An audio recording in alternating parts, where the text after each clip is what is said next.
안녕, 민규쌤입니다. 자, 89차 시 유신체제가 성립하다라는 부분 살펴보겠습니다.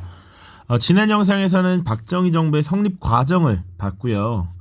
자, 그래서 5.16 군사정변 이후에 권력을 잡은 박정희 정부가 세 번의 집권기를 통해서 어떻게 변화해 왔는지를 봤습니다. 자, 기본적으로 박정희 정부는 그러니까 이전에 5.16 군사정변 이후에 세워진 국가재건 최고회의를 통해서 헌법을 고쳤습니다. 그래서 4년 중임제, 대통령 중심제로 다시 헌법을 고쳤고, 그 이후에 전역을 한 박정희가 민주공화당을 창당하고 직접 대통령 후보에 나서서 63년에 한 번, 67년에 한 번 이렇게 두 번 당선이 됐습니다. 그러면 사실 헌법에 입각해서 더 이상 박정희는 대통령을 할 수 없었으나 경제개발이나 여러 가지 명분을 근거로 삼선 개헌이라는 것을 추진하게 되죠. 그래서 1969년이었습니다. 자, 그래서 1971년 다시 한번 대통령에 당선된 박정희는 72년에 이제 유신헌법이라는 것을 만들고 헌법을 고쳐서 종신 대통령이 되려는 시도를 하게 됩니다. 오늘은 이제 거기서부터 시작을 하는 겁니다. 자, 이전 차시 진단 평가 더 보죠. 1번입니다. 1961년 5월 16일 박정희를 비롯한 일부 군인들이 정부의 무능과 사회 혼란을 구실로 정변을 일으켰습니다. 분명 1960년 4.19 혁명 이후에 들어선 장면 정부 시기 그동안 억눌려 있었던 여러 가지 목소리들이 분출했고, 이런 것들이 사회 혼란을 야기했으며 정부는 이것을 제대로 대응하지 못했다라는 그것을 명분으로 삼았던 것입니다. 2번, 1964년부터 1973년까지 우리는 베트남 전쟁에 군대를 파병했습니다. 그렇죠. 그래서 한국 군대를 파견한 대가로 미국은 한국군의 현대화와 경제개발을 위한 차관을 제공해 주었습니다. 자, 그래서 베트남 파병을 대가로 체결한 브라운 각서라는 게 있었다라는 것 이야기했고요. 그리고 이때 경제개발을 위한 차관 제공 받았고요. 또 뿐만 아니라 이 시기에 독일의 광부들이라든지 간호사들이 파견되기도 했고요. 중동에 근로자들이 파견되기도 했고요. 또 한일 협정을 체결하면서 비용을 일부 무상으로 지원을 받기도 하고 일부 유상 차관을 도입하면서 경제개발을 위한 그런 기초 자금을 마련했다라는 거 우리가 다뤘습니다. 자, 그것을 기반으로 경제개발 5개년 계획 같은 것을 수립해서 산업화를 위한 여러 가지 조치들을 추진했던 것들이 이 시기에 해당합니다. 자, 개념 정리 보도록 하죠. 유신체제의 성립입니다. 자, 당시 국내외적 상황을 봐야 하는데 한번 보도록 하죠. 국내 상황에서는 국내외 상황 첫 번째, 닉슨 독트린이라고 하는 것이 발표됩니다. 이것은 1969년에 미국의 대통령이었던 리처드 닉슨이 발표한 선언문이에요. 그래서 우리는 이제 아시아에서 벌어지는 전쟁이나 이런 데에 가급적 개입하지 않을 것이다. 아시아는 직접 그것을 해결하라 라는 내용들이 담겨 있는데, 이것의 궁극적인 목적은 그동안 미국 중심의 자본주의 진영과 소련 중심의 공산주의 진영의 대결, 이 냉전 구도를 완화시키려는 이런 의도가 담겨 있다라는 것이죠. 직접적인 대결을 가급적 피하고 평화를 조금 더 지향하는 방향성으로 바뀌어가고 있다. 그러면서 냉전 체제가 다소 완화되면서 화해 분위기가 어느 정도 조성이 되고 있다라는 것이죠. 자, 그래서 닉슨 독트린이 발표된 이후에 미군도 베트남에서 철수를 하고요. 심지어 우리나라에 있었던 주한미군 한개 사단을 미국으로 철수시킵니다. 자, 그래서 감축하였다라는 것. 세 번째, 무엇을 발표했느냐라는 것이죠. 7.4 남북 공동성명이라고 하는 것을 발표합니다.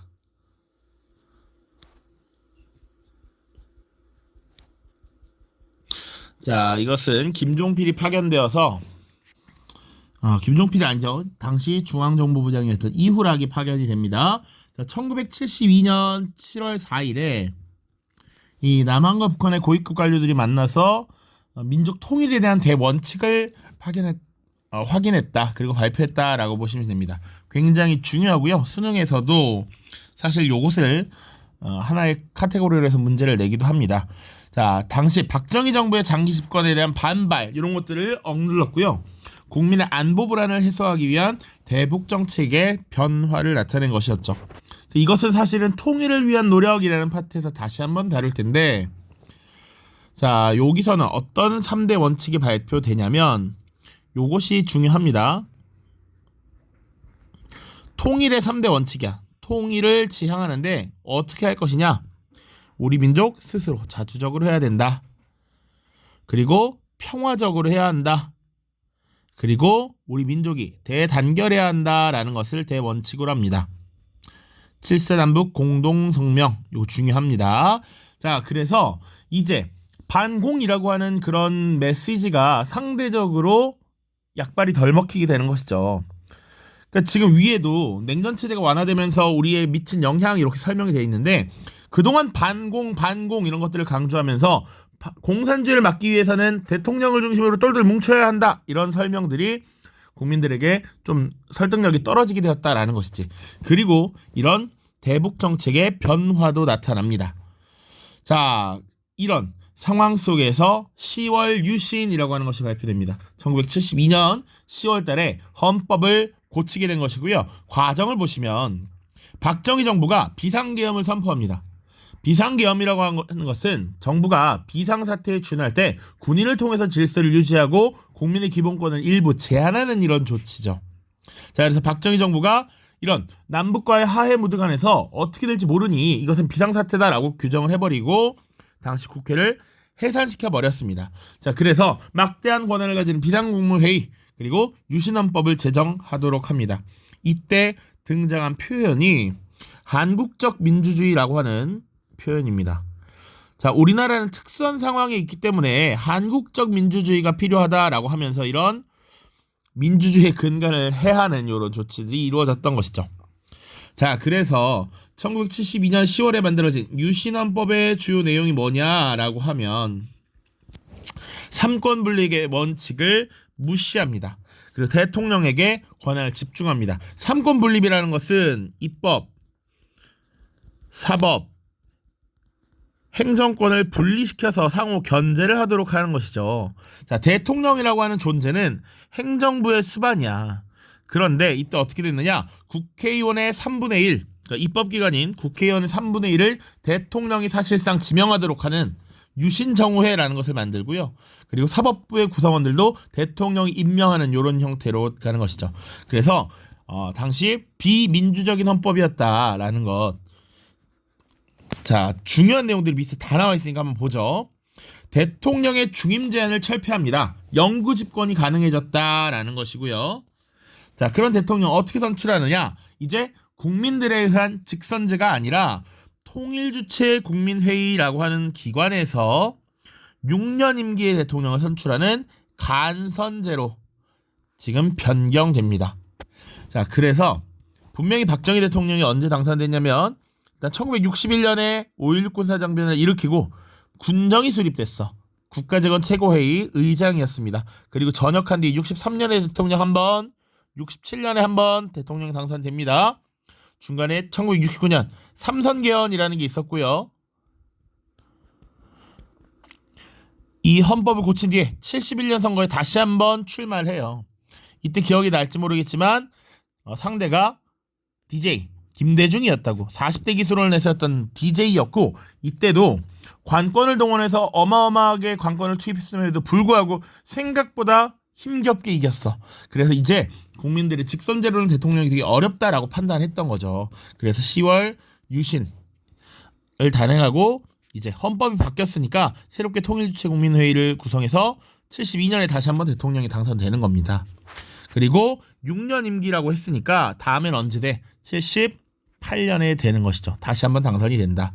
그리고 물론 79년에 중앙정보부장 김재규의 총에 맞아서 숨지게 됩니다. 그래서 박정희 대통령의 양력을 보면 제5대 대통령에서부터 9대 대통령이라고 되어 있어요. 그러니까 1대 대통령부터 3대 대통령이 이승만이고요. 4대 대통령이 윤보선이라는 인물이 있었습니다. 장면 정부 시기 사실상 상징적 존재였던 4대 대통령 윤보선 그 5대부터 9대가 박정희였다. 자, 그리고 지금 입법권, 이 3권 분립의 원칙이 무너지고 있는 것을 잘 보여주는 사례가 이겁니다. 국회의원의 3분의 1을 대통령이 추천하도록 했고요. 대통령이 국회 해산권을 가지고 법관 임명권을 행사합니다. 입법부도 사법부도 사실상 대통령의 권력 아래 들어간다라는 얘기죠. 그리고 또 중요한 것이 긴급조치를 발동했다라는 겁니다. 국민의 기본권을 제한할 수 있고 일상생활 및 사회 통제를 할 수 있고 반대 세력을 탄압할 수 있는 여러 조치들이 있었다. 이런 것들을 대통령의 명령으로 바로 내릴 수 있었다라는 것이죠. 그래서 반정부 세력들을 탄압하는 근거로서도 많이 활용되었습니다. 자, 그래서 보시면 1972년 아까 선생님이 설명했죠. 유신헌법에 따라 통일주체국민회의에서 제8대 대통령이 선출되었다. 당시 득표율 99.9%라고 생각하시면 돼요. 그래서 제8대 대통령에 당선되었다. 6년 뒤에 9대 대통령 되는 것이죠. 자, 그런데 이런 비민주적인 헌법 개정, 그에 의한 정권 오랫동안 유지되었느냐? 그렇지 못했다라는 것입니다. 유신체제가 어떻게 전개되었고 이에 대한 반대 투쟁이 어떻게 벌어졌으며 어떻게 붕괴했는지 이런 것들 봐야 됩니다. 자, 유신체제 전개와 붕괴 1번 반대운동과 탄압이라고 되어 있습니다. 자, 당시 유신 반대운동을 준비하던 김대중 납치 사건이라고 하는 것이 1973년 발생합니다.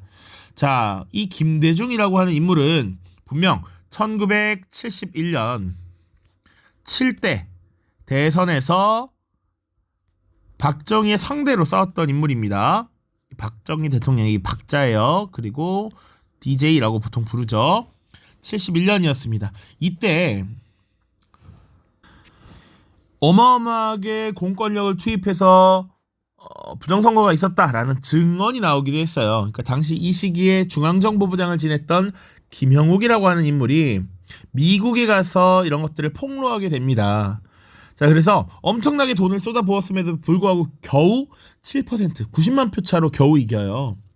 그러니까 이 김대중에 대한 인기 이런 것들, 그리고 자신에 대한 반감 이런 것들을 확실히 인식했고 그 이후에 유신헌법을 개정한 것이지. 근데 문제는 뭐였냐면 이미 이때부터 김대중 당시 대선 후보가 뭐라고 주장했냐면 이번에 세 번째 박정희 씨를 당선시켜 준다면 그는 영구히 집권할 총통이 되려 할 것입니다. 라고 연설 때 한 말이 있죠. 그런데 그것이 실제로 이루어졌단 말이야.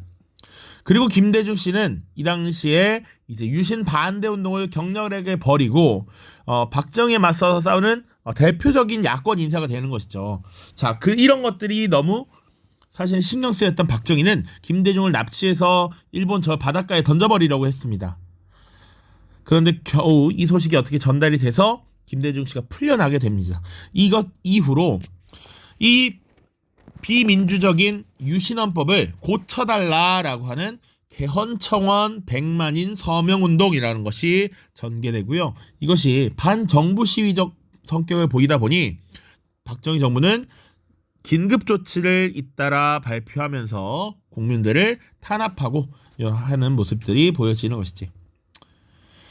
자, 그리고 보통 광복 이후에 사실은 반정부 세력을 공산당과 연계지어서 공산주의와 연계지어서 탄압하는 경우가 많았는데요. 당시 중앙정부부에서 인민혁명당이라고 하는 단체가 만들어졌고 이 단체는 간첩단이다라고 조작하는 일이 발생합니다. 인민혁명단 혹은 인민혁명당이라고도 해요. 그래서 이것을 조직해서 개헌을 요구하는 이런 청년들을 대거 붙잡고 탄압합니다. 이때 재판이 벌어지게 되고 심지어 사형 선고가 되는데 바로 그 다음날 집행해버리는 이런 일들도 벌어져요. 그러니까 사실은 반정부 시위를 하는 사람들을 간첩으로 만들어서 빠르게 처형했다라고 하는 것 이 자체로 엄청난 공포감을 심어줄 수 있는 것이지 반정부 시위하면 이렇게 된다라는 거잖아. 그래서 이런 일들도 벌어지기도 했다. 이것을 제2차 인혁당 사건이라고 하고요. 유신체제 시기에 벌어진 이런 일들이다. 보통 이런 사례들을 이제 문항에 줄 겁니다. 그러면 이러한 사건이 벌어진 시기에 있었던 사실로 옳은 것은 이라고 해서 유신체제기에 무슨 일이 있었게 라고 하는 것을 보통 찾도록 할 거야. 알겠죠? 자, 유신체제에 대한 저항 시위도 계속됐습니다. 이런 것들이 당시 실질적으로 정치에 참여하지 않았지만 이런 정치적 입장을 가진 이들을 제야 인사들이라고 하는데 민주화를 요구하면서 3.1 민주구국선언이라고 하는 것을 발표하죠. 그러니까 지금 요것이 비슷한 맥락이라고 보시면 돼. 개헌청원 100만인 서명운동 요것을 주도했던 인물 중에 장준하 선생이라는 분이 있고요. 자, 뒤에 또 3.1 민주구국선언 여기도 여러 인사들이 함께 많이 참여를 합니다. 자, 그리고 반정부 시위도 많이 일어납니다. YH 무역사건이라고 하는 것이 발생하고요. 이것을 옹호하는 일이 벌어져. 그러니까 YH 무역회사의 여공들이 당시 야당이었던 신민당의 당사에 들어가면서 신민당이 이것을 보호해 주거든요. 그래서 당시 신민당의 총재였던 김영삼을 국회에서 제명하려는 이런 움직임이 벌어지고 그것이 실제로 이뤄집니다. 그러니까 단순하게 설명하면 당시 가발 제조 회사였던 YH 무역이 갑자기 폐업을 하게 되고요. 이때 대량의 실직자들이 발생했겠죠. 당시 여성 노동자들이 굉장히 많이 실직돼서 당시 야당이었던 신민당에 들어가서 농성을 벌이기도 했고요. 당시 정부가 야당이었던 신민당 당사에 들어가서 이들을 진압하고 탄압하는 이런 모습을 보입니다. 그래서 다시 총재였던 김영삼이 크게 반발을 했고 이런 김영삼을 국회에서 제명하는 이런 움직임이 벌어졌던 것이지. 근데 이것이 사실상 박정희 정부를 몰락하게 되는 그런 단초가 됩니다. 김영삼이 국회에서 제명되자 김영삼의 지역적 기반이라고 할 수 있는 이 영남 지역 거제도 출신이거든요. 그러니까 영남 지역에 기반을 두고 있었는데 1979년 부산과 마산에서 유신철폐와 독재 반대 시위를 벌이게 됐습니다. 이것을 부마 항쟁이라고 이야기를 하고요. 이것이 사실상 이 박정희 정부에 대한 반감이 전국적으로 확산된 것을 보여주는 사례였다라고 보시면 돼요. 자, 그래서 이 부마 항쟁이 크게 발생했을 때 정부는 이것을 어떻게 처리할 것인가 고민에 쌓이게 됩니다. 자, 그래서 이 부마 민주항쟁의 처리 방법을 두고 권력자들 간의 내분이 발생했습니다. 여기서는 말하는 권력자란 당시 중앙정보부장이었던 중앙정보부장 김재규라고 하는 인물, 그리고 당시 대통령 경호실장이었던 차지철이 있습니다. 자, 이들 간에 사실은 의견 차이가 컸고 대통령 앞에서 이 언쟁이 오갔다고 하죠. 그러다가 10월 26일 이 김재규가 당시 총을 가지고 들어가서 차지철과 당시 대통령이었던 박정희를 총으로 암살을 했던 사건입니다. 그것을 12.6 사태라고 합니다. 1979년. 그래서 박정희 독재 정권이 사실 이렇게 말로를 맞이하게 되는 것이죠. 1979년 10월 26일이었습니다. 이렇게 유신체제가 붕괴되었다. 자, 자료학습 보도록 하죠. 다음 자료를 보고 빈칸에 들어갈 알맞은 말을 써보자 라고 되어 있고요. 대통령은 통일주체 국민회의에서 토론도 없이 무기명 투표로 선거한다. 그리고 통일주체 국민회의는 국회의원 정수 3분의 1에 해당하는 수의 국회의원을 선거한다. 사실상 그리고 대통령의 추천을 받도록 합니다. 그 삼권 분립이 제대로 지켜지지 못하고 있는 것이죠. 그리고 간선제의 대통령 선거가 치러지게 되었다라는 겁니다. 자, 1972년 박정희는 무엇을 선포하고 국회 해산을 선포하고 유신 헌법을 제정했습니다.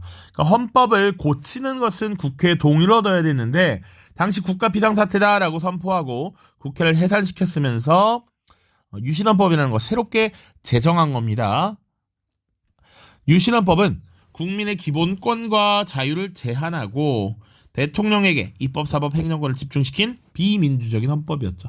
그래서 박정희 정권을 독재 정권이라고 부르는 이유가 당연히 이 유신헌법에 있다. 자, 2번입니다. 다음 자료를 보고 빈칸에 들어갈 알맞은 말을 써보자. 이게 뭐라고 써있냐면, 자, 헌법 비방. 당시 유신헌법을 비판하고 개헌을 요구하는 사람들이 많았기 때문에 그래요. 헌법 비방, 그리고 개폐 선전 금지. 개폐는 뭐 고치거나 없애버리자 이런 얘기야. 유신헌법을 없애거나 고치자 이런 얘기 하지 말라라는 얘기야. 자, 그리고 사실 기사는 잘 안 보이지만 여기 국력 총집결로 난국을 극복하자라고 하는 박정희의 담화문 같은 게 발표가 돼 있고요. 대통령에게 무한한 권한을 주고 대통령을 보호하는 이런 기사들이 많이 쓰였다라는 것이지. 국가 안전, 그리고 공공질서 수호, 긴급조치 구호 선포라고 되어 있습니다. 국민의 기본권을 제한하는 이런 모습들이다. 1975년 5월 발표된 긴급조치 구호와 관련된 내용이다. 지금 이 긴급조치 구호에서는 학생의 집단이 언론을 통제하는 내용을 담고 있으며 정권에 대한 비판도 금지되었다. 자, 그래서 이 긴급조치로 인해서 국민의 기본권이 크게 침해받게 되었다라는 것이죠. 우리 통합사회 단원에서 통합사회 인권 파트에서 헌법의 역할이라고 하는 것은 국민의 기본권을 보호하기 위한 것이야 라고 우리 배울 거예요. 그런데 오히려 되려 지금 헌법이 국민의 기본권을 제한하도록 하고 있다라는 것이죠. 근데 우리 기본권은 국가에서 필요한 경우에 법률로서 제한하도록 돼 있어. 그럼에도 불구하고 그마저도 기본적 자유는 침해할 수 없다라고 배우잖아. 그런데 이 시기 유신헌법은 그런 점들로 봤을 때 정말 비민주적인 문제가 많은 헌법이었다라고 당연히 말할 수 있어야 하죠. 자, 됐죠? 자, 89차 여기까지고요. 다음 90차 시에서 만나도록 하겠습니다. 고생 많았습니다.